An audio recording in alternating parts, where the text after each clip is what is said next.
Viewers, welcome back to my channel. শীতের পিঠা পর্বে আবারও স্বাগত জানাচ্ছি নতুন পিঠার সাথে। নতুন পিঠা মানে এটা কিন্তু ফুলকো পোয়া পিঠা না। পোয়া পিঠার মতো দেখতে হলেও এর বৈশিষ্ট্যটা আলাদা।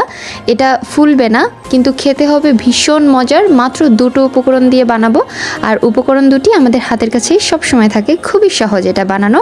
চলুন আমরা পুরো প্রসেসটা দেখে নিই। আর তার আগে বলছি, যারা এখনও আমার চ্যানেলটিকে সাবস্ক্রাইব করেনি প্লিজ সাবস্ক্রাইব করে দিন, আর যারা ফেসবুকে দেখছেন অবশ্যই ফলো দিয়ে দিবেন। এই পিঠাটার মূল উপকরণ হচ্ছে সুজি। আমি 1 বাটি সুজি নিয়ে নিয়েছি আর হাফ বাটি চিনি নিয়ে নিয়েছি। সুজি আর চিনি হচ্ছে, সুজি যতটা নেবেন তার থেকে অর্ধেক নেবেন হচ্ছে চিনি, মানে মিষ্টির জন্য।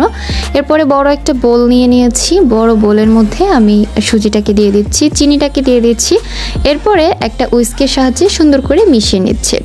আপনাদের যাদের হাতের কাছে উইস্ক নেই তারা কিন্তু যে কোনো চামচ দিয়েও মিশাতে পারেন, কোনো সমস্যা নেই। এরপরে আমি এখানে একটু লবণ অ্যাড করব, কারণ মিষ্টি খাবারে লবণ খেতে আমার কাছে খুবই ভালো লাগে, তবে খুব বেশি না, একটু চিমটিখানি, মানে ব্যালেন্স রাখে যাতে স্বাদের, সেজন্য। এরপরে এটাকেও মিশিয়ে নিচ্ছি খুব ভালো করে। আর এখানে আমি দুধ অ্যাড করব, লিকুইড দুধ। আপনারা চাইলে পানিও দিতে পারেন, তবে এটার বৈশিষ্ট্য হচ্ছে দুধ দিয়ে বানানো। প্রায় 6 টেবিল চামচের মতো লিকুইড দুধ অ্যাড করে দিলাম। এরপরে এখানে ডিম ভেঙে দিব একটা, আর ডিমটা হচ্ছে রুম টেম্পারেচারে থাকতে হবে। আর আমি ডিমটা ভেঙে দিচ্ছি, ভুলবশত একটু খোসা পড়ে গিয়েছিল, জাস্ট এক সাইড দিয়ে একটু তুলে নিচ্ছি।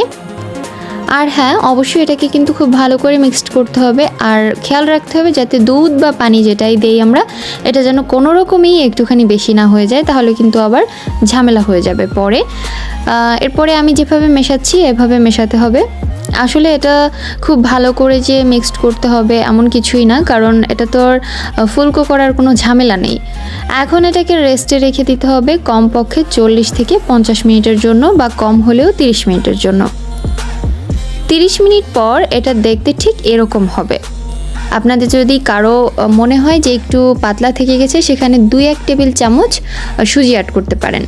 অন্যদিকে আমি চুলায় তেল বসিয়ে রেখেছিলাম। কুসুম গরম থেকে একটু বেশি গরম হতে হবে। এরপরে একটা হাতা দিয়ে খুব ভালো করে এভাবে দিয়ে দিতে হবে, আর মাঝখানটা এরকম একটু ফাঁকা করে দিতে হবে। তেলটা একটু কমই নেবেন। এরপর যে আমার তেলটা একটু বেশি নেওয়া হয়ে গেছে। আর এই পিঠার বৈশিষ্ট্য হচ্ছে এটা ফুলবে না। লাহোরি পিঠা যেহেতু, এটা হচ্ছে শুধুমাত্র এর 4 সাইডটা, এই যে এইখানটা লাল হতে হবে, বাট বডিটা না, মানে পোয়া পিঠার মতো বডিটা না, জাস্ট আমারটা বডিটাও একটু লালচে হয়ে গিয়েছিল, তবে কম আঁচে ভাজতে হবে। যা হোক, আমি এখন সার্ভ করতে চলে যাচ্ছি।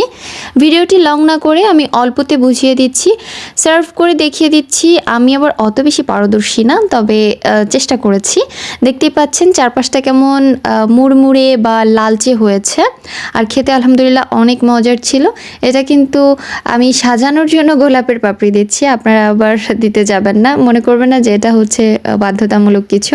তো আজ এ পর্যন্তই, সবাই ভালো থাকবেন। আর হ্যাঁ, অবশ্যই আমার চ্যানেলটিকে সাবস্ক্রাইব করবেন। আর এই পিঠাটা কিন্তু অনায়াসে মিষ্টির শিরা দিয়েও খেতে পারবেন।